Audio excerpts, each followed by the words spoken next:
এক গভীর জঙ্গলে একটি ছোট্ট কাঠবিড়ালি বাস করত।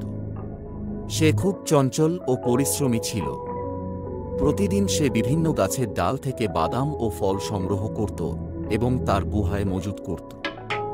শীতকাল আসার আগে কাঠবিড়ালি অনেক খাবার সংগ্রহ করেছিল, কারণ সে জানত শীতকালে খাবার পাওয়া খুব কঠিন হবে। অন্যদিকে সেই জঙ্গলের অন্য পশুরা গ্রীষ্মের সময় মজা করেই কাটিয়েছিল এবং শীতকালের জন্য কোনো প্রস্তুতি নেয়নি। শীতকাল এলে সেই জঙ্গলে বরফ পড়তে শুরু করল এবং খাবারের অভাব দেখা দিল। অনেক পশু খাবারের জন্য কষ্ট পাচ্ছিল।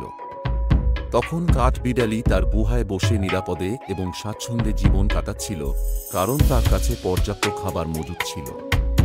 একদিন এক ক্ষুধার্ত খরগোশ কাঠবিড়ালির গুহার সামনে এসে সাহায্য চাইল। খরগোশ খুব দুর্বল হয়ে পড়েছিল। কাঠবিড়ালি খরগোশকে তার মজুত করা খাবার থেকে কিছু দিল এবং তাকে আশ্রয় দিল। এভাবে কাঠবিড়ালি আরও কয়েকটি পশুকে সাহায্য করল, যারা শীতকালে খাবারের অভাবে কষ্ট পাচ্ছিল। পরিশ্রম এবং পূর্ব পরিকল্পনা আমাদের জীবনে সাফল্য এবং নিরাপত্তা আনে।